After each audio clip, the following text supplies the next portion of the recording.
Magandang gabi ho. Purihin ang Panginoong Diyos sapagkat ito po ay isang pag-aaral ng Kanyang salita. Dapat ho tayo kahit pagod sa ating mga gawain sa maghapon, masigla tayo kapag sa Panginoon tayo humarap.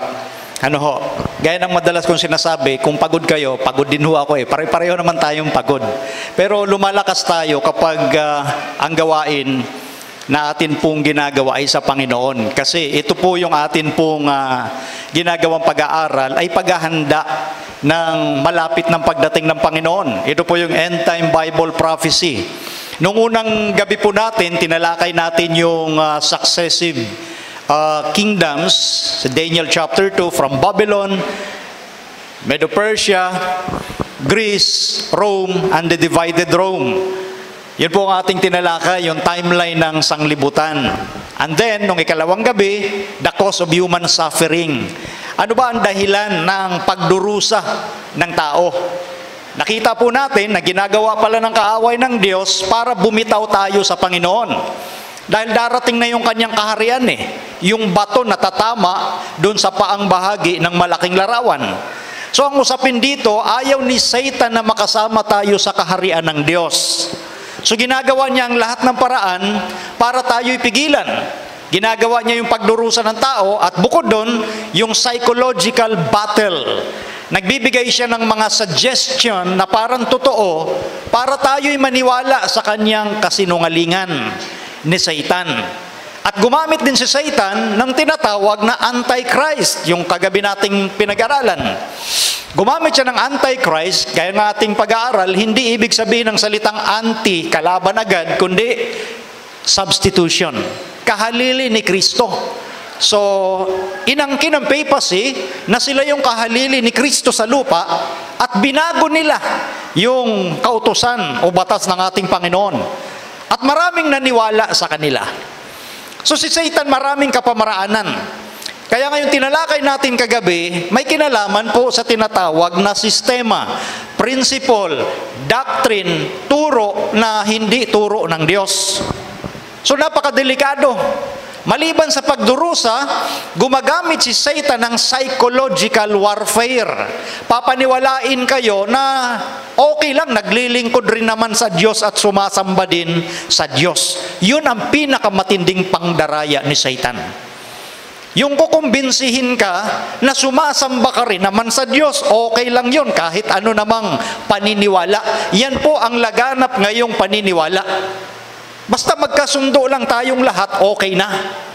Oo nga, kasundo tayo lahat ng tao, pero ang Diyos kaya kasundo natin.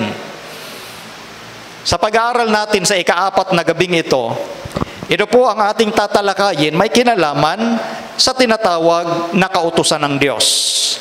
The law of God. Pansinin niyo po ang sabi sa Matthew chapter 7, verses 21 up to 23. Hindi ang bawat nagsasabi sa akin, Panginoon, Panginoon, ay papasok sa kaharian ng langit.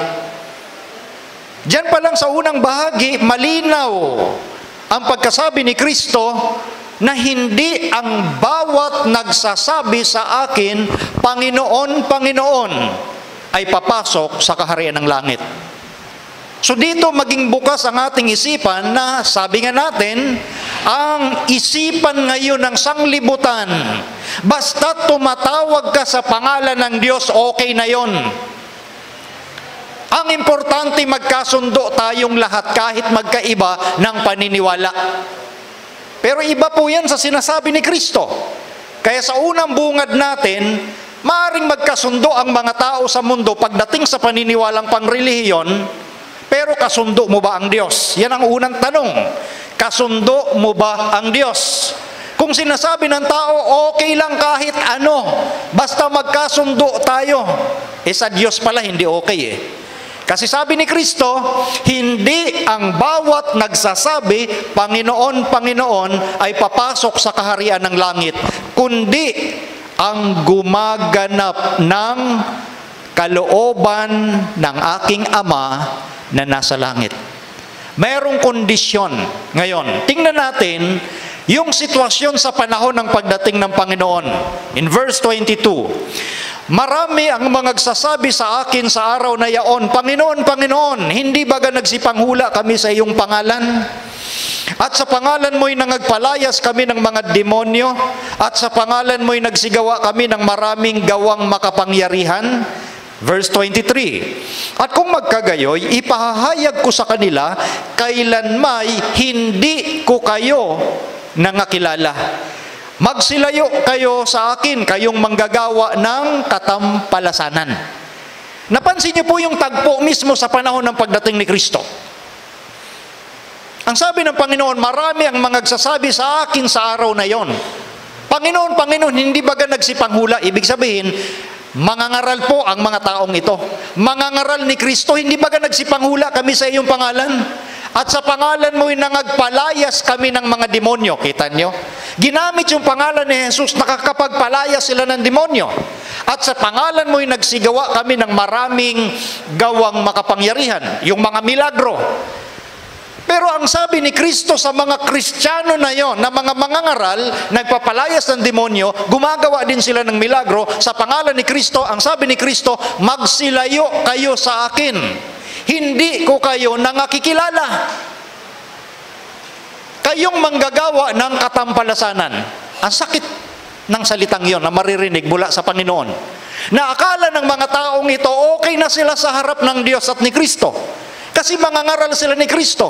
Nagpapalayas ng demonyo sa pangalan ni Kristo. Gumagawa ng milagro sa pangalan ni Kristo. Pero bakit hindi sila kinilala ng Panginoon? Ito ang dapat maging palaisipan sa atin, mga kaibigan. Ito ang dapat nating maintindihan sa usapin ng Biblia.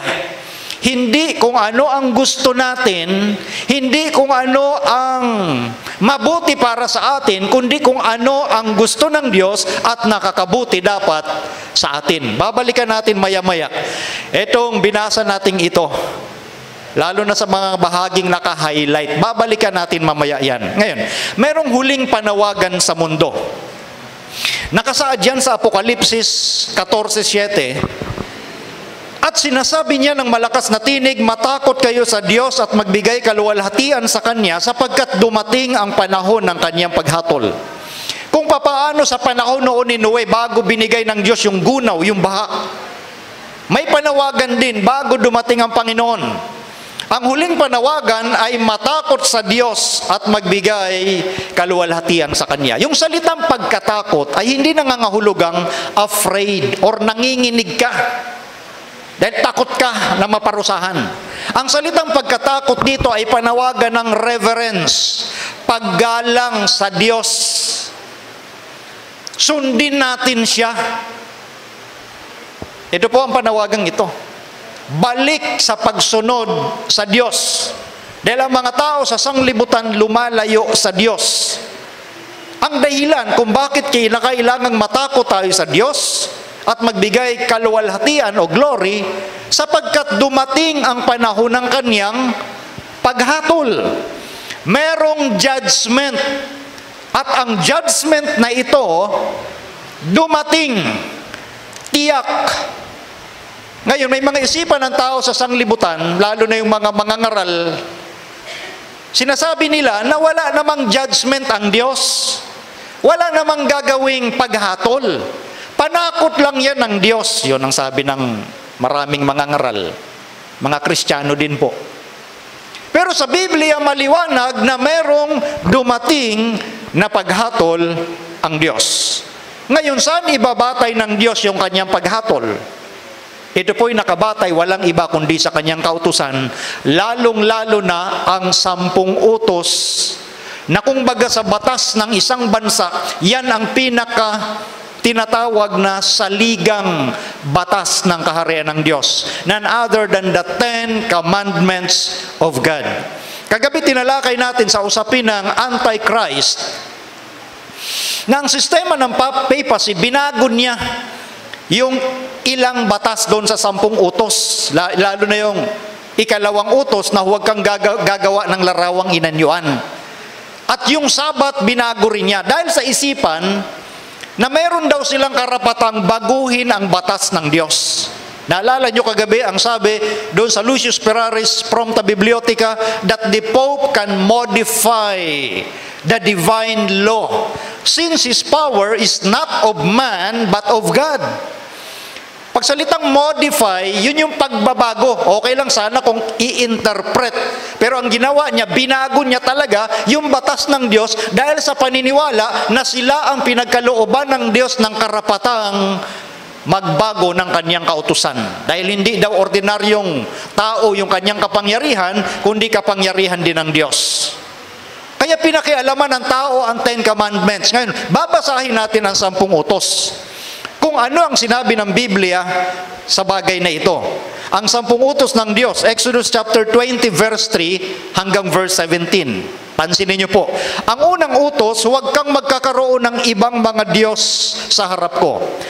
Pangalawa, huwag kang gagawa para sa iyo ng larawang inanyuan o ng kawangis man ng anumang anyong nasa itaas sa langit o ng nasa ibaba sa lupa o ng nasa tubig sa ilalim ng lupa. Huwag mong yuyukuran sila o paglingkuran man sila sapagkat akong Panginoon mong Diyos ay Diyos na mapanibughuin na aking dinadalaw ang katampalasanan ng mga magulang sa mga anak hanggang sa 3 at 4 na sali ng lahi ng mga nangapupuot sa akin. At pinagpapakitaan ko ng kaawaan ng libu-libong umiibig sa akin at tumutupad ng aking mga utos. 3 utos, huwag mong babanggitin ang pangalan ng Panginoon mong Diyos sa walang kabuluhan, sapagkat hindi aariin ng Panginoong walang sala ang bumanggit ng kanyang pangalan sa walang kabuluhan. 4 na utos, alalahanin mo ang araw ng Sabat upang ipangilin. 6 na araw na gagawa ka at iyong gagawin ang lahat ng iyong gawain, ngunit ang 7 araw ay Sabat sa Panginoon mong Diyos. Sa araw na iyan, huwag kang gagawa ng anumang gawa, ikaw ni ang iyong anak na lalaki ni babae, ni ang iyong aliping lalaki ni babae, ni ang iyong baka, ni ang iyong taga-ibang lupa na nasa loob ng iyong mga pintuang daan. Sapagkat sa 6 na araw ay ginawa ng Panginoon ng langit at lupa, ang dagat at lahat ng nangaroon at nagpahinga sa 7 araw. Na ano pat pinagpala ng Panginoon ang araw ng Sabat at pinakabanal.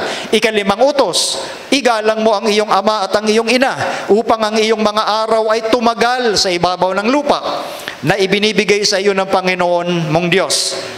6, huwag kang papatay. 7, huwag kang mangangalunya. 8, huwag kang magnanakaw. 9, huwag kang magbibintang sa iyong kapwa. 10, huwag mong iimbutin ang bahay ng iyong kapwa, huwag mong iimbutin ang asawa ng iyong kapwa, ni ang kanyang aliping lalaki o babae, ni ang kanyang baka, ni ang kanyang asno, ni anumang bagay ng iyong kapwa. Yun po ang kabuuan ng 10 utos na nasa Biblia. Nandoon yung huwag kang gagawa ng ribulto o larawang inanyuan. Pinakialaman yon. Yung 4 na utos na Sabat, ginawa nilang 3 utos ng papacy. At maraming naniwala at sumunod. At yung ibang mga evangelical Christians, itinuturo nila na wala na talaga yung 10 utos. Nakakalungkot, pero nasa Biblia nandoon siya. At yun ang gagawing batayan ng Diyos sa paghatol. Kaya nga, panawagan ng Diyos, matakot, meaning sumunod, igalang mo siya.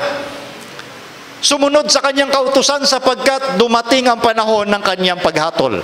Ngayon dito maraming nalilito, nako-confused, at marami sa kanila palagay na okay na, nalilito sila. Okay na sila sa kanilang kalagayang nalilito. Kasi nalilito sila, paano magsama ang grace and law? Yung biyaya at kautusan. Nasa ilalim na raw tayo ng biyaya, kaya wala na sa kautusan. Ganun ba talaga ang sinasabi ng Biblia? Kaya sinasabi natin, marami ngayon nalilito at kontento na sila sa pagkalito. Ano ba ang ugnayan ng biyaya at kautusan ng Diyos sa usapin na ito? Paano magkaiba yung dalawa at paano sila mare-reconcile? Yung martilyo, alam natin kung anong gamit sa martilyo. Pamukpok ng pako. Yung lagari, pamutol ng kahoy. O depende kung bakal, basta lagari. Pamutol. Hindi mo pwedeng gawing pamutol ang martilyo. Ang lagari, hindi mo rin pwedeng gawing pamukpok ng pako. Ang ibig sabihin, ang lagari at martilyo may kanya-kanyang gamit o kaangkupan. Hindi mo pwedeng lituhin na yung gagawin mong pamukpok ng pako, lagari, at yung pamutol, martilyo. May kanya-kanya silang gamit. Ang ibig nating sabihin sa Biblia, may kanya-kanyang gamit kung ano ang gamit ng kautusan at kung ano ang gamit ng biyaya. Hindi po sila magkalaban. They are complementary. Pero marami sa mga nagtuturo ngayon ng Biblia, kaya nga ito yung paraan ni Satan na lituhin ng marami. Ginagawa nilang pinag-aaway ang kautusan at biyaya. Noong panahon ng mga Hudyo, masunurin sila sa kautusan. Pero ayaw nila kay Kristo. Ayaw nila sa biyaya. Ngayon namang sangkakristyanuhan, gustong-gusto yung biyaya, ayaw naman ng kautusan. Ganon katindi ang psychological battle na dala ni Satan sa isipan ng maraming tao. That is why no wonder binasa natin nung nakaraang gabi, sabi sa Apokalipsis 13:4 at 8, lahat ng nangananahan sa lupa ay magsisisamba sa dragon. Sila po yung napaniwala ng kaaway sa kanyang deception na mga turo. Ngayon, ang kautusan ba ay paraan ng kaligtasan? Tingnan natin sa Biblia. Sabi nga natin, may kanya-kanyang gamit ang mga ito. Ang kautusan ba ay paraan ng kaligtasan? Ang sabi ng Efeso, ang kapitulo ay 2, talatang 8. Sapagkat sa biyaya kayo'y nangaligtas sa pamamagitan ng pananampalataya, at ito'y hindi sa inyong sarili, ito'y kaloob ng Diyos. Pag pinag-usapan pala yung kaligtasan, ito ay sa pamamagitan ng biyaya, grace. Pag sinabing grace, it is unmerited favor. Ibig sabihin, we are undeserving. Hindi tayo karapat-dapat, pero ginawa tayo ng Diyos na karapat-dapat, hindi dahil mabuti ka, kundi dahil mabuti ang Diyos. That is grace. Hindi tayo karapat-dapat doon, pero dahil sa awa ng Diyos, iniligtas niya yung mga taong tatanggap sa kanyang bugtong na anak. That is grace. We are saved by grace through faith. Hindi po tagapagligtas ang kautusan. Ang biyaya ang nagliligtas. At ang biyaya, maliwanag, kaloob. Sa English, gift. Pag sinabing gift, regalo, pag binigyan mo ako ng regalo, hindi mo sasabihin sa akin, Brad Melvin, binigyan kita ng regalo, mamaya ang bayad niyan, ha? Kasi pag sinabing regalo, tatanggapin mo lang yon.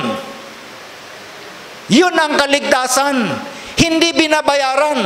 Hindi ka luluhod ng 1 kilometro para maawa sa iyo ang Diyos. Luluhod na naglalakad. Yan ang problema sa maraming ngayong Kristiyano. Nalilito kung ano yung biyaya at ano yung kautusan. Ngayon ito. Ano naman ang tungkulin ng kautusan? Ito naman ang gamit ng kautusan. Sabi ni Pablo sa Roma 3:20, sapagkat sa pamamagitan ng mga gawa ng kautusan ay walang laman na aariing ganap sa paningin niya. Ano sabi rito? Sa gawa ng kautusan, walang laman na matuwid sa harap ng Diyos. Hindi yung mga mabubuting gawa natin ang tinatanggap ng Diyos. Kundi alin? Sapagkat, ito ang reason kung ano yung tungkulin ng kautusan. Sapagkat sa pamamagitan ng kautusan ay ang pagkakilala ng kasalanan. So ang kautusan ayon sa Biblia, ang kanyang gamit, tagapagpakilala ng kasalanan. Hindi ang tungkulin ng kautusan ay magligtas. Ang tungkulin niya, ipakilala kung ano ang kasalanan mo. Ngayon, ituloy pa natin ang sinasabi ni Pablo. Roma 7:7, ano nga ang ating sasabihin?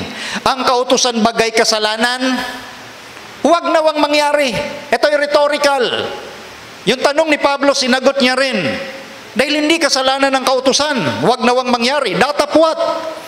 Hindi ko sana nakilala ang kasalanan, kundi sa pamamagitan ng kautusan. Hindi sana nakilala ni Pablo na may kasalanan siya kung hindi dahil sa kautusan.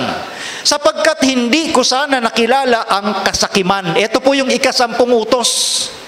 hindi ko sana nakilala ang kasakiman kung hindi sinabi ng kautusan, huwag kang mananakim. So maliwanag po rito, hindi ho ito nakakalito. Ang martilyo, pamukpok ng pako. Ang lagari, pamutol ng kahoy o bakal. Ang biyaya, tagapagligtas o nagliligtas. Ang kautusan, tagapagpakilala ng kasalanan. May kani-kanya silang gamit. Hindi ho sila nakakalito. Pinipili lang ng maraming tao na malito sapagkat yun po ang turo ni Satanas. Lituhin talaga ang maraming tao. Ang kautusan ay itinulad sa salamin. Pansinin niyo po. Sabi sa Santiago 1:23, sapagkat kung ang sino man ay tagapakinig ng salita at hindi tagatupad, ay katulad siya ng isang tao na tinitingnan ng kanyang talagang mukha sa salamin. Sapagkat minamasdan niya ang kanyang sarili at siya'y umaalis at pagdakay kanyang nalilimutan kung ano siya. Ngunit, sabi sa verse 25, ngunit ang nagsisiyasat ng sakdal na kautusan, ang kautusan ng kalayaan, at nananatiling gayo na hindi tagapakinig na lumilimot, kundi tagatupad na gumagawa, ay pagpapalain ang taong ito sa kanyang ginagawa. So, napansin niyo po yung parallelism ni Santiago, yung kanyang comparison regarding sa kautusan at salamin. Pag tayo'y gumagamit ng salamin, at nakita natin sa salamin na merong dumi ang ating mukha, ano ang gagawin natin? Dahil pinakita ng salamin na may dumi ang aking mukha, ipanlilinis ko yung salamin sa aking mukha. Tama ba yon? Ano ang gagawin mo pag may dumi sa mukha? Pupunta ka saan? Tubig o sabon, o kundi punasan mo para matanggal.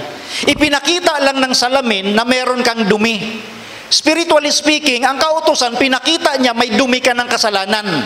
Hindi ang kautusan ang magliligtas sa'yo. Pupunta ka sa biyaya ni Kristo. Yun po yung pagtutulad. That is pragmatic application. Practical yun. Ngayon, ang maraming mga nangangaral na wala ng kautusan, lalo na ang 10, ang iniisip nila, nasa biyaya tayo, therefore ang kautusan hindi na kailangan. Eto, tingnan nyo mga kapatid tingnan nyo mga kaibigan. Ang purpose ng biyaya, magliligtas. Bakit kailangan ng biyaya? Meron tayong kasalanan. Bakit tayo may kasalanan?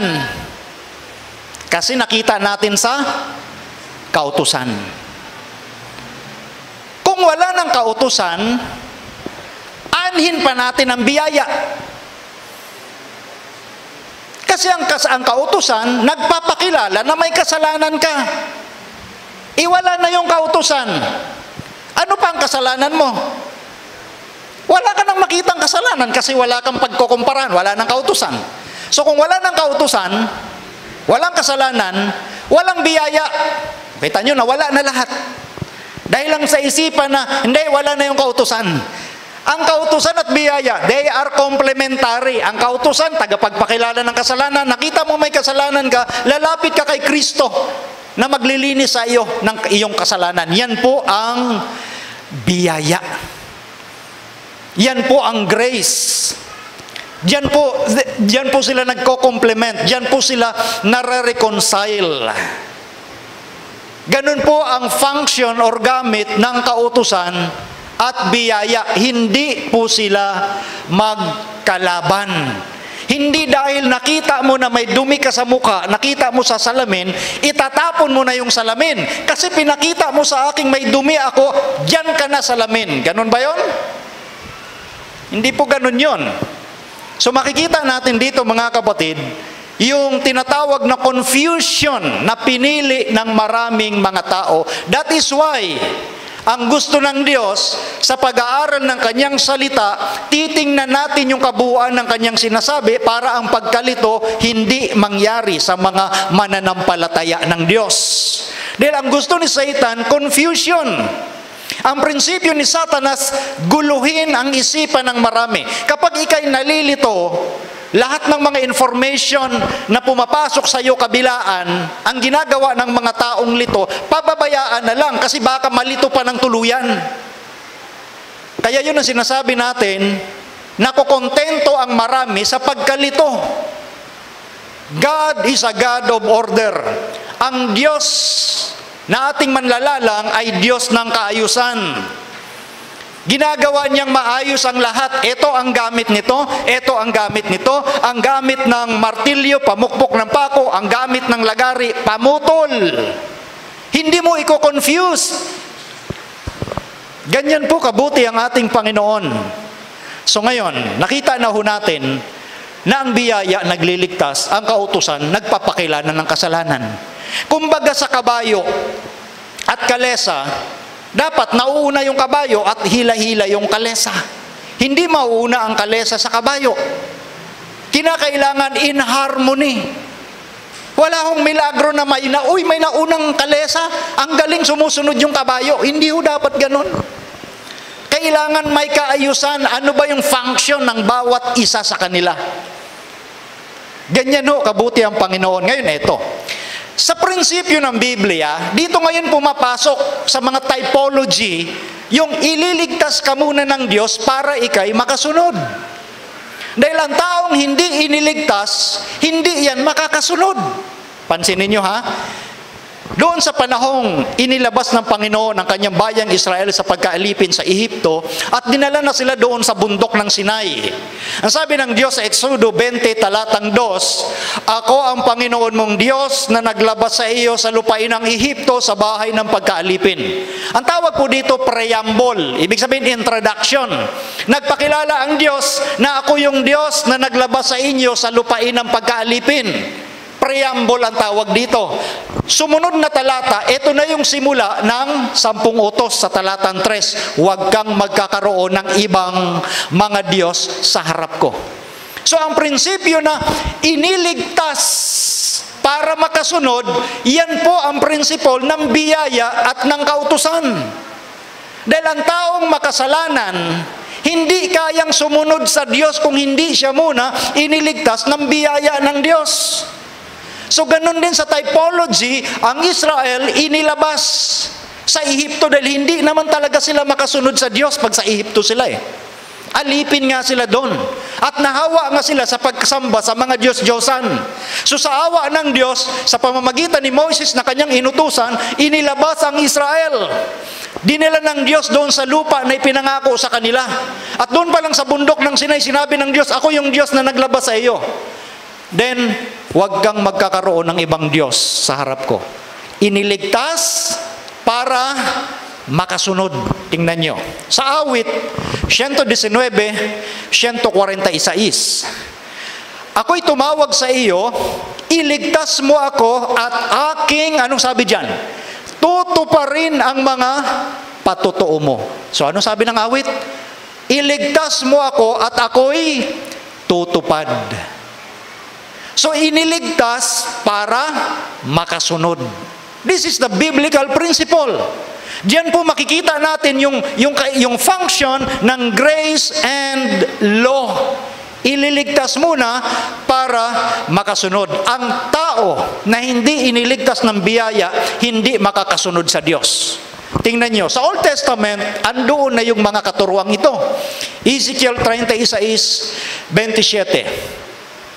At aking ilalagay ang aking espiritu sa loob ninyo, at palalakarin ko kayo ng ayon sa aking mga palatuntunan, at inyong iingatan ang aking mga kahatulan at isasagawa. Anong sabi ng Diyos dito?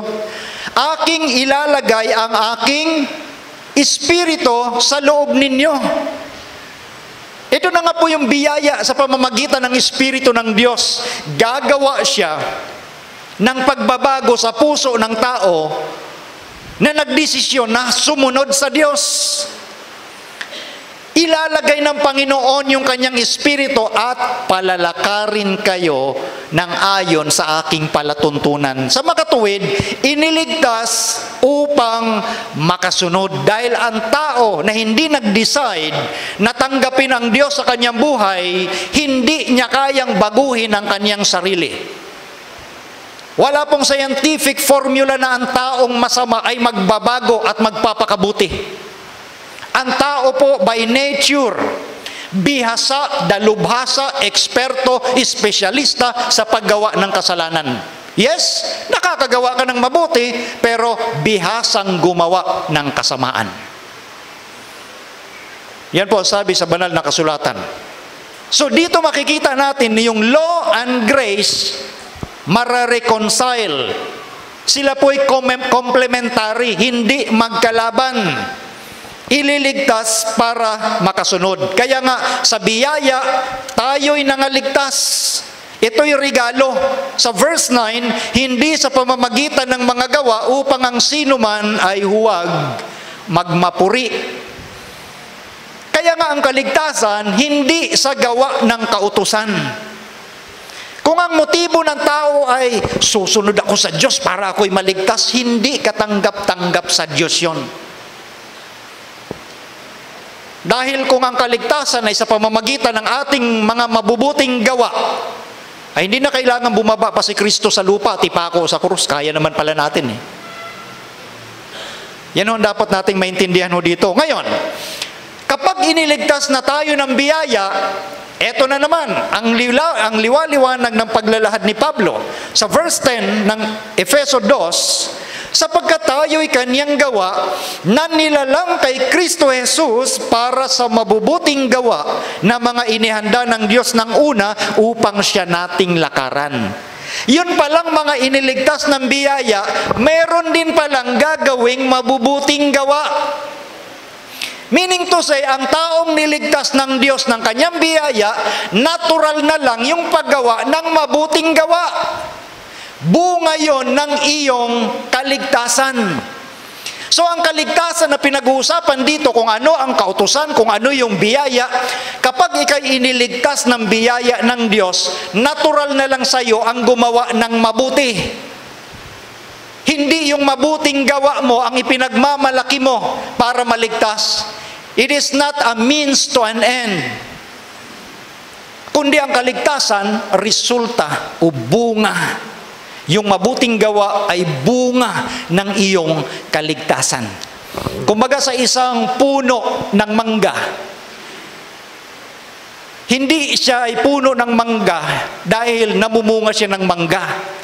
Kundi siya talaga ay puno ng mangga kasi namumunga siya ng mangga. Hindi pwedeng ang puno ng mangga ay magbunga ng mansanas and vice versa. Kapag ikay iniligtas ng biyaya, ang ibig sabihin, yung paggawa ng mabuti, resulta na lang yan ng kaligtasan. Simple po ang gustong iparating ng Panginoon. Pero ang kaaway, pinipilit na lituhin ng marami hanggang dumating sa punto na ayaw na nilang sumunod sa kautusan. Yun ang gusto ni Satan. Ang kaharian ng Diyos na pinag-aralan natin ng unang gabi, lahat ng paraan ni Satan para lituhin ang tao, maliban sa pagkalito, dadalhan niya ng pagdurusa para hindi makasama doon sa darating na bato na ating ididetalye sa katapusan ng ating serye ng pag-aaral ngayon. Eto, pansinin ninyo. Ang kautusan ba ay para lamang sa mga Hudyo? Ito yung ilan sa mga panglitong isipan. Ang kautusan daw ay para lang sa mga Hudyo. Pero ang sabi sa Genesis 26:5, sapagkat sinunod ni Abraham ang aking tinig at ginanap ang aking bilin, ang aking mga utos, ang aking mga palatuntunan, at ang aking mga kautusan. Si Abraham, wala pang Hudyo dyan. Panahon pa ni Abraham, meron ang sinusunod na mga kautusan ng Diyos. So ang kautusan po ay hindi lamang para sa mga Hudyo. Ang sabi po ng Ecclesiastes 12:13, ito ang wakas ng bagay, lahat ay narinig, ikaw ay matakot sa Diyos at sundin mo ang kaniyang mga utos sapagkat ito ang buong katungkulan ng tao. So ang kautusan hindi para sa mga Hudyo. Ang kautusan ay katungkulan ng taong sundin. Napansin niyo po yung panawagan dito? Sa Old Testament pa lang. Kanina binasa natin sa Apokalipsis 14:7, yung pagkatakot o reverence, paggalang sa Diyos. Dito pa lang sa Old Testament, nandun maraming mga salitang matakot sa Diyos, dahil ang ibig sabihin ng pagkatakot ay hindi nanginginig, kundi pagsunod, pagmamahal, paggalang sa Diyos. Si Winston Churchill, na Prime Minister dati ng England, yung salitang katungkulan, mataas ang kanilang pagtingin. The word duty is the most sublime word in the English language. Sa mga English people, yung salitang duty o katungkulan, mataas ang kanilang pagpaparangal dyan. So tayong mga tao, ang katungkulan natin ay sumunod sa Diyos, sa Kanyang mga utos, at hindi ito babaliwalain. Sabi sa 3:1, ano nga ang kahigitan ng Hudyo o ano ang mapapakinabang sa pagtutuli? Marami, sa anumang paraan, ang una sa lahat ay ipinagkatiwala sa kanila ang mga aral ng Diyos. Yun po yung gampanin ng mga Hudyo. Ang kautosang pinagkaloob sa kanila ng Diyos, ipinagkatiwala sa kanila. Pag sinabi yung salitang ipinagkatiwala, ay hindi upang sarilinin. Kaya ang historical grammatical, di ba? Ipinagkatiwala. Pag sinabi nyo sa akin, Brother Melvin, ipagkakatiwala ko sa iyo ang aking sasakyan, ha? Hindi naman nangangahulugan na, ay salamat, akin na yung sasakyan mo. Hindi naman ganun ang ibig sabihin nun. Pag sinabi ng ipinagkatiwala, ipinagkatiwala. So ganun din pagdating sa kautusan ng Diyos. Ito po yung privilege ng national Israel, ipinagkatiwala sa kanila ang mga aral ng Diyos, hindi upang sarilinin. Pakinggan niyo po, ito ang sabi sa Gawa 7:38. Ito yung naroon sa iglesia sa ilang, nakasama ang anghel na nagsalita sa kanya sa bundok ng Sinai. At kasama ang ating mga magulang na siyang nagsitanggap ng mga aral na buhay upang ibigay sa atin. Historical po ang sinasabi rito, ang nagsasalita rito ay walang iba kundi si Esteban. Si Esteban ay isang Kristiyano. Sinabi ni Esteban yung history, yung mga magulang, of course yung Israel, nandoon sa bundok ng Sinai, tumanggap ng aral na buhay upang sarilinin nila? Hindi. Upang ibigay sa atin. Ang nagsasalita ay Kristiyanong si Esteban. So ang kautusan o aral ng Diyos sa bundok ng Sinai kasama ang 10 utos, hindi para sa Israel lamang. Ipinagkatiwala sa kanila upang, anong sabi ng Biblia, ibigay sa atin. So kasama tayong dapat sumunod sa 10 utos ng ating Panginoong Diyos. Ngayon, sinira nga ba ni Jesus ang kautusan? Ito po ang sabi ng Panginoong Jesus. Huwag ninyong isiping ako'y naparito upang sirain ang kautusan o ang mga propeta. Ako'y naparito hindi upang sirain, kundi upang ganapin.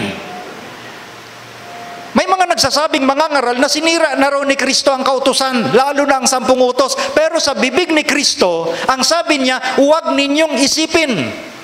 Yung pag-iisip pa lang, ayaw na ni Kristo na isipin yung sinira ko. Tinuro pa na sinira daw ni Kristo. Naalala po ninyo kagabi yung ating pinag-aralan regarding sa little horn, sa papacy, na ang sabi sa Daniel 7:25, kanyang iisiping babaguhin o baguhin ang panahon at ang kautusan. Dahil hindi naman talaga kaya ng kaaway na baguhin ang kautusan ng Diyos. Iniisip lang niyang kayang baguhin, lalo na yung Sabat, pero ang Sabat na yon mananatiling katotohanang Sabat pa rin ng Biblia, ang 7th araw ng Sabado. Nabukas yan po ang ating paksa. Iisipin lang niya. So, ganun din sa panawagan ni Kristo, huwag niyong isipin. Ni sa pag-iisip, huwag pumasok sa isipan ninyong sinisira ko yung kautusan. Manapa, kanya po itong gaganapin. Susundin. Ito ang example ni Jesus sa verse 21. Narinig ninyo na sinabi sa mga tao, sa una, huwag kang papatay at ang sino man pumatay ay mapapasapanganib sa kahatulan. Datapot sinasabi ko sa inyo na ang bawat mapuot sa kanyang kapatid ay mapapasapanganib sa kahatulan. So dito, hindi po ito bagong utos. Ito po yung tinatawag na minamagnify ng Panginoon yung kaloob-looban ng kautusan. Remember, in Isaiah 42:21, ang sabi patungkol kay Jesus, I will come to magnify the law and make it honorable. Dinadakila niya yung kautusan. Pag sinabing minamagnify, dinadakila, pinapalago, pinapalaki, dahil maraming nakapaloob doon sa kautosang yon, lalo na sa salitang huwag kang papatay. Minamagnify. Ipinapakita yung kaloob-looban by principle. Kumbaga yung pagpatay, bago mo magawa yung akto ng pagpatay, pigilan mo na yung puot mo sa loob. Dahil yung pagkapuot, diyan nagsisimula yung actual na pagpatay. So yung ugat, pinuputol na agad ni Jesus bago mo magawa yung actual na krimen. Dahil yung pagpatay nagmumula sa pagkapuot, yung murder. Nagsisimula sa pagkapuot. Gayon din sa verse 27, narinig ninyong sinabi, huwag kang mangangalunya. Datapot, sinasabi ko sa inyo na ang bawat tumingin sa isang babae na taglay ang masamang hangad ay nagkakasala na ng pangangalunya sa kanyang puso. So, ganun din ang prinsipyo. Bago mo makumit yung actual na pangangalunya, yung pagtingin pa lang, pigilan mo na dahil diyan nagsisimula yung actual. So pinuputol na agad ni Kristo yung ugat pa lang, sa ugat pa lang ng paggawa ng kasamaan. Hindi niya binabago ang kautusan. Minamagnify ang kautusan. Walang binabago, walang bago sa kautusan ng Diyos. Ipinapakita ni Kristo yung nasa loob ng kautusan. Ganon kabuti ang ating Panginoon pagdating sa kanyang kautusan. Si Jesus ba ay sumusunod sa kautusan? Ang sabi niya sa John 15 verse 10, kung tinutupad ninyo ang aking mga utos, ay magsisipanahan kayo sa aking pag-ibig gaya ng aking pagtupad sa mga utos ng aking Ama at ako'y nananatili sa kanyang pag-ibig. Si Jesus Christ masunurin sa kautusan ng Diyos. Sinabi ng Biblia, siya yung ating pinakahalimbawa. Kaya siya masunurin sa kautusan ng Diyos bilang halimbawa sa bawat isa sa atin. At babalikan natin yung prinsipyo, ang taong makakasunod sa kautusan ng Diyos ay ang mga taong nagdesisyon na tanggapin ng Diyos at mabuhay ayon sa kalooban ng Diyos. Ibibigay ng Diyos sa taong yon ang kakayanan. Yun yung biyaya na makasunod sa kautusan ng Diyos. Yan yung sinasabi ng ating Panginoong Hesukristo. Ngayon, sa mga isyu, para hindi malito ang lalong marami, sabi, dalawa na lang daw ang kautusan. Yun ba talaga ang sinasabi ng Biblia? Pakinggan niyo po. Sa Mateo 22:36, yung tanong sa ating Panginoong Hesus, Guro, alin baga ang dakilang utos sa kautusan?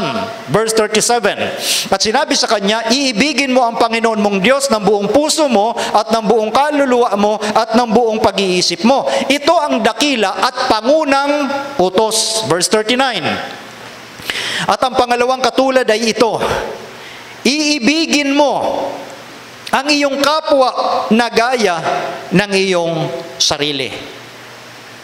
So ang naging konklusyon ng maraming nagtuturo, kita nyo, dalawa na lang ang kautusan, pag-ibig sa Diyos at pag-ibig sa kapwa. Kung hindi natin itutuloy yung sinabi ni Kristo, gano'n na nga yun. Pero ang sabi kasi sa verse 40, sa dalawang utos na ito'y nauuwi ang buong kautusan at ang mga propeta. Once again, historical grammatical approach. Pag sinabi bang nauuwi, nawawala. Magkaibang kahulugan yung nauuwi sa nawawala. Halimbawa, si Brother Melvin ay nauuwi mamaya sa kanyang bahay. Ibabalita nyo ba, si Brother Melvin nawala. Hindi ba siya nauwi? Pag sinabing nauwi, nandun, nauwi nga eh. Hindi nawala. Magkaibang bagay yon. So hindi po dalawa na lang ang utos, kundi sa dalawang utos na pag-ibig sa Diyos, pag-ibig sa kapwa, nauuwi ang buong kautusan. Meaning nandoon ang buong kautusan. Dalawang simulain o prinsipyo ng kautusan ang pinag-uusapan. Balikan natin yung Ten Commandments. Ang unang utos, huwag kang magkakaroon ng ibang Diyos sa harap ko. Pag-ibig kanino yun? Diyos o kapwa? Diyos. Pangalawang utos, huwag kang gagawa ng larawang inanyon o ribulto. Pag-ibig kanino yon? Diyos pa rin. Pangatlo, huwag mong babanggitin ang pangalan ng Diyos sa walang kabuluhan. Pag-ibig kanino? Diyos tao. Diyos pa rin. Alalahanin mo ang araw ng Sabat sapagkat sa 6 na araw ginawa ng Panginoon ng langit at lupa. Pag-ibig kanino yon? Sa Diyos pa rin. Ikalimang utos, igalang mo ang iyong mga magulang. Pag-ibig kanino? Kapwa na. Huwag kang papatay, huwag kang magnanakaw, huwag kang mangangalunya, huwag kang magbibintang, huwag kang mananakim. Ang huling 6 na utos sa 10, pag-ibig sa kapwa. Ang unang 4 na utos, pag-ibig sa Diyos. Kaya sinasabi ni Kristo, sa 2 utos na ito'y nauuwi ang buong kautusan, hindi nawawala. Tingnan nyo, ganun kabuti ang Diyos. Kaya nga grammar natin ang ginamit ng Diyos. Binasulat ng Diyos, bagaman tayo yung mga may pagkukulang bilang tao, mga makasalanan, yung mga writer din ng Biblia, sinadyang ginamit ng Diyos yan para magkaintindihan tayo sa ating grammar. Dahil kung salita ng Diyos mismo ang ginamit, wala tayong maintindihan doon. Dahil iba yung understanding natin sa understanding ng Diyos. Kaya ginamit ng Diyos yung mga taong makasalanan para magkaintindihan tayo sa ating grammar. Kaya mga kaibigan, hindi pag sinabing nauuwi, nawawala. Andoon pa rin ang 10 utos. Sino ang kaaway ng kautusan? Bakit maraming ayaw ng 10 utos ng Diyos? Tingnan nyo kung sino ang galit na galit sa kautusan ng Diyos. Apokalipsis 12:17. At nagalit ang dragon sa babae at umalis upang bumakas sa nalabi sa kanyang binhi, na siyang nagsisitupad sa mga utos ng Diyos at mga may patotoo ni Jesus. Sino ang galit na galit sa kautusan? Si Satanas. Ayaw ni Satanas ng kautusan ng Diyos. At galit si Satanas sa mga taong sumusunod sa kautusan ng Diyos. Kaya nga ginamit niya ang little horn, yung tinalakay natin kagabi, para baguhin ang kautusan ng Diyos. Alalahanin mo ang araw ng Sabat o Sabado, ang ginawa ng little horn, pinalitan niya ng unang araw na linggo. Ang mga tao ay nadaya, naging tradisyonal lang sa isipan ng marami na linggo ang pangilin at pagsamba. Pero ang katotohanan, ang turo ng Biblia, 7 araw na Sabado. Kaya yan po ang purpose ng ating ginagawang pag-aaral, especially sa End Time Bible Prophecy Seminar. Ipaunawa sa marami ito. Dahil maraming mga lingkod, mga anak din ng Diyos sa iba't ibang samahan ng relihiyon. Mahal din po sila ng Diyos. At ulit-ulitin natin, ang pag-aaral na ito ay hindi para sila ihatulan. Hindi po tayo humahatol. Wala po tayong karapatan na gawin ang paghatol. Diyos lamang ang may kakayanan. Ang amin pong tungkulin, ipaalam ang katotohanan. That is why yan ang purpose ng End Time Bible Prophecy Seminar. Balikan natin yung binanggit natin kanina sa unang bungad ng ating pagtalakay sa sinabi ng Panginoong Hesus sa Matthew 7:21 up to 23 na hindi ang bawat nagsasabi sa akin, Panginoon, Panginoon, ay papasok sa kaharian ng langit, kundi yung gumaganap ng kalooban. Yun yung kondisyon ng Diyos. Hindi garantiya na, oh, praise the Lord, hallelujah. Oh, kahit anong gawin mo dyan, magtatatalon ka pa rin. Kung hindi mo ginaganap yung kalooban ng Diyos, hindi ka pa rin tatanggapin sa langit. Kahit araw-araw ka mag-praise the Lord, hallelujah, walang mangyayari sa'yo. Dahil ang hinihingi ng Diyos, ganapin mo ang kanyang kalooban. Ang tanong, ano ba yung kaloobang yon, Panginoon? Baka naman lumagpas ako at hindi ko nagawa. O baka ako'y nagkulang at hindi ko namalayan. Ito po, ang sabi sa Deuteronomio 5:29. O mamalagi nawa sa kanila ang kaloobang ito. Ano yung kalooban na mamalagi? Na sila'y matakot sa akin at kanilang ingatan kailanman ang lahat ng aking mga utos upang ikabuti nila at pati ng kanilang mga anak magpakailanman. Yun pala yung kalooban na gusto ng Diyos. Ingatan yung kanyang mga utos. At ang sabi doon, mamalagi. Hindi ibig sabihin, pag sinabing mamalagi, minsan-minsan lang. Palagi Mamalagi, meaning tumahan sa atin. Maging buhay natin na maging masunurin sa Diyos. Hindi yung susunod lang tayo pag maalwan o may pagkakataong sumunod. Pag walang pagkakataong sumunod sa utos ng Diyos, hindi muna susunod. Saka na lang pag merong pagkakataon.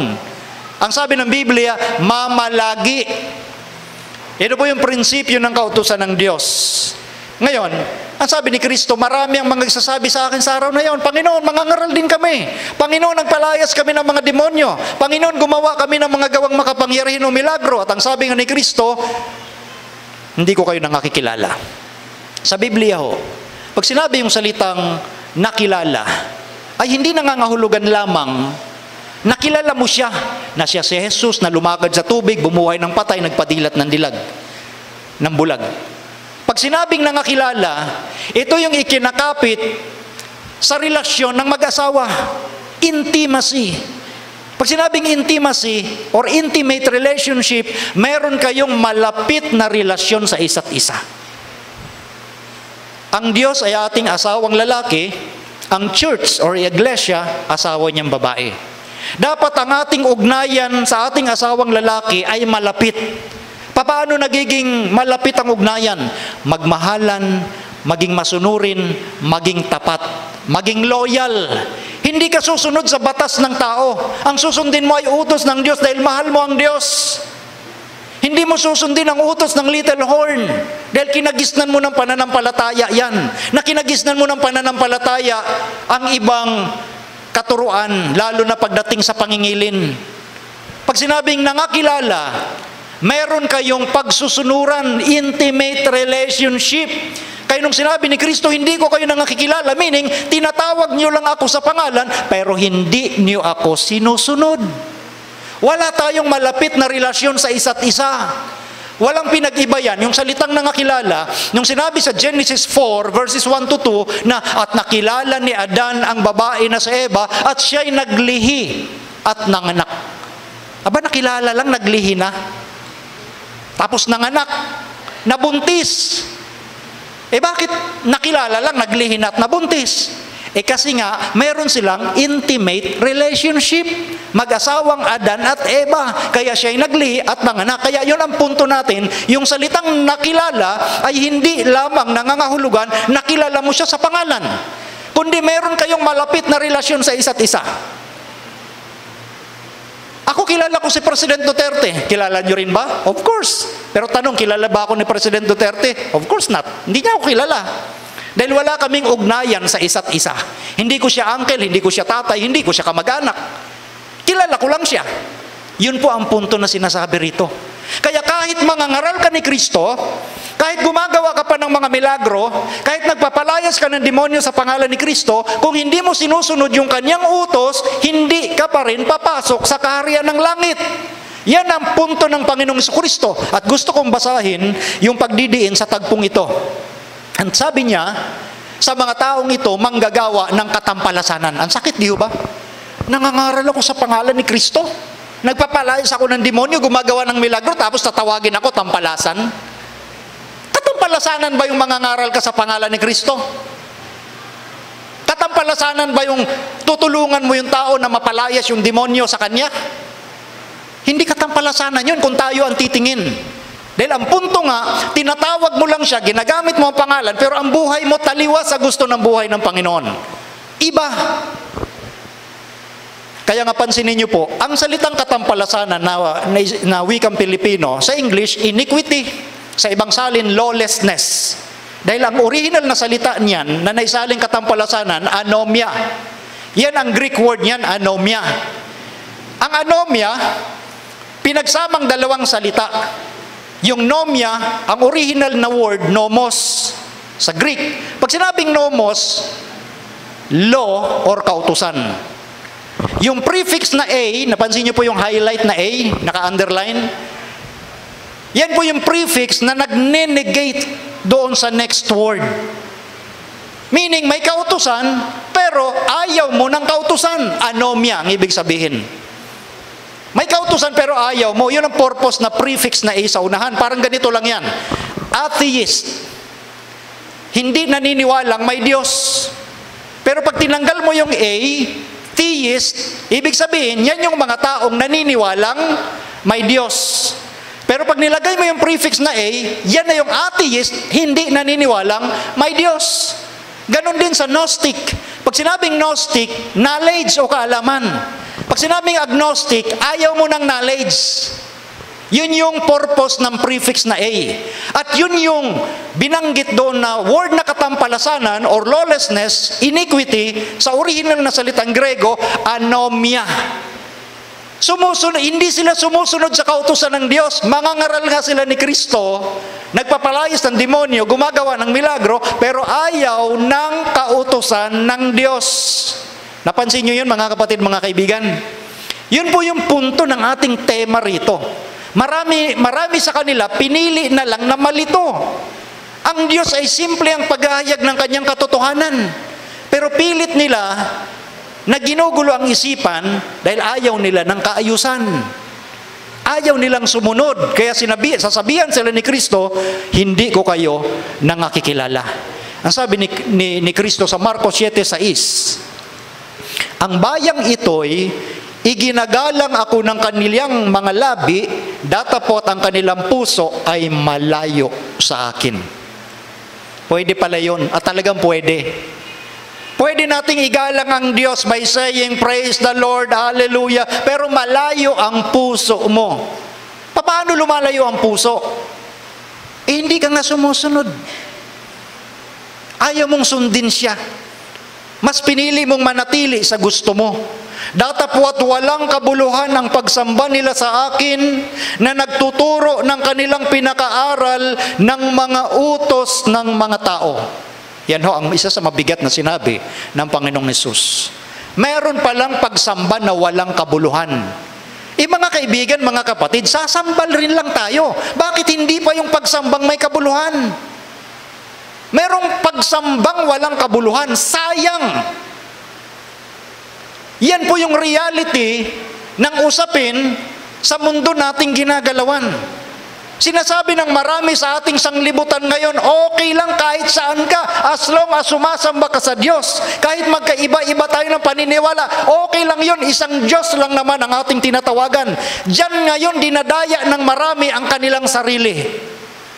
Nagkakaisa ang lahat ng relihiyon maging sekta ng sangkakristyanuhan dahil sa isipan na okay lang, isa lang naman ang Diyos na ating pupuntahan. And that is the very deceptive mentality na dala ng kaaway. Pandaraya. Yan ang pagsambang walang kabuluhan dahil ang itinuturo ay turo o utos ng tao. Kagaya ng ginawa ng Little Horn or Papacy kagabi sa ating tinalakay.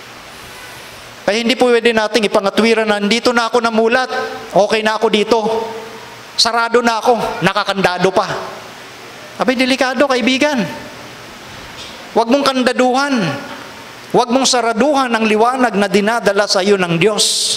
Ikaw ang makikinabang niyan at ang iyong mga kasama na mga mahal sa buhay.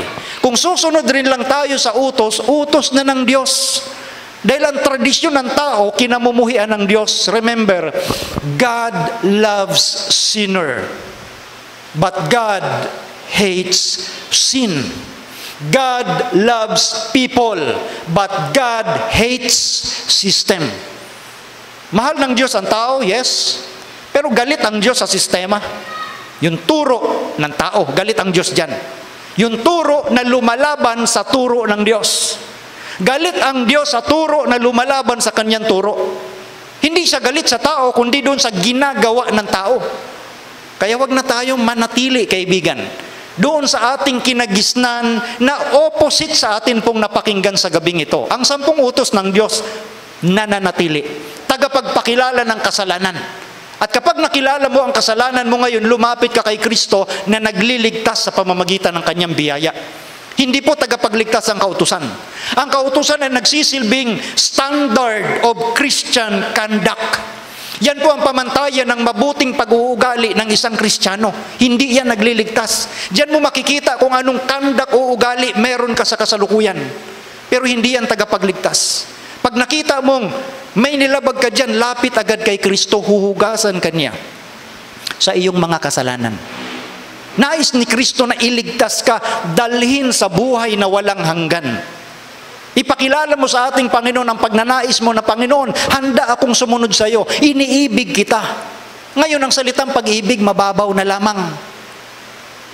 Sa Biblia may definition ng pag-ibig. Ano ang pag-ibig sa Diyos? Ang sabi ng Panginoong Jesucristo, unang Juan 5:2 at 3, dito'y ating nakikilala na tayo'y nagsisiibig sa Diyos o nagsisiibig sa mga anak ng Diyos, pagka tayo'y nagsisiibig sa Diyos at tinutupad natin ang Kanyang mga utos. Meron siyang standard, dito makikilala kung umiibig tayo sa kapwa at sa Diyos, kung tinutupad natin ang Kanyang mga utos, sapagkat ito, it is definite, ito ang pag-ibig sa Diyos. This is the love of God, na ating tuparin ang Kanyang mga utos, at ang Kanyang mga utos ay hindi mabibigat. Ang tunay na definition ng salitang pag-ibig ay pagtupad sa mga utos ng Diyos. Sabi ng mga tao, mabigat sumunod sa Diyos, ang higpit, mahirap. No, sabi ng Biblia, hindi mabigat eh. Bakit? Kasi may pag-ibig ka. Kung may pag-ibig ka, walang mabigat sa mga umiibig. Lahat ay gagawin nila dahil sa kanilang iniibig. This is principle. At yan ang kinuhang definition sa Biblia. Ito ang pag-ibig. Hindi yung pag-ibig na lumalabag sa batas ng Diyos. Hahamakin ang lahat, masunod ka lamang, wow. Nilalabag mo lahat, masunod lang yung gusto mo. Kinakailangan ang masunod ay ang gusto ng Diyos.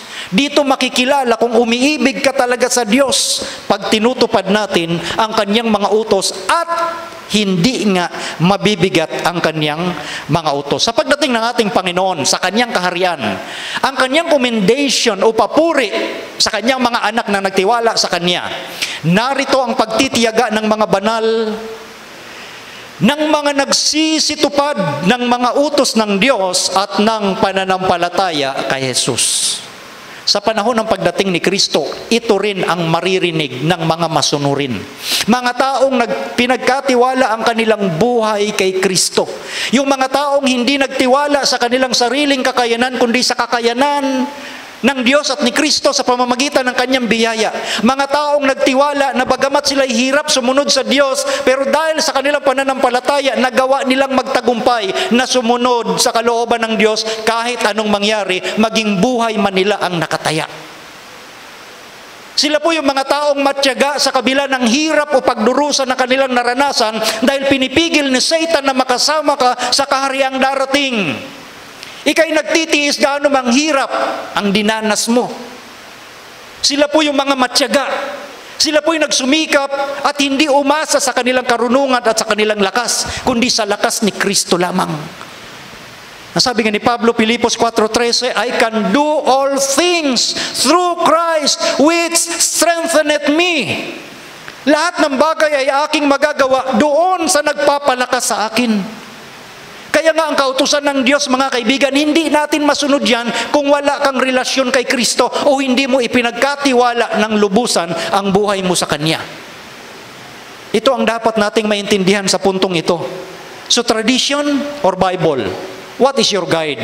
Ano ba ang ating guide na ginagamit? Salita ba ng tao o Biblia?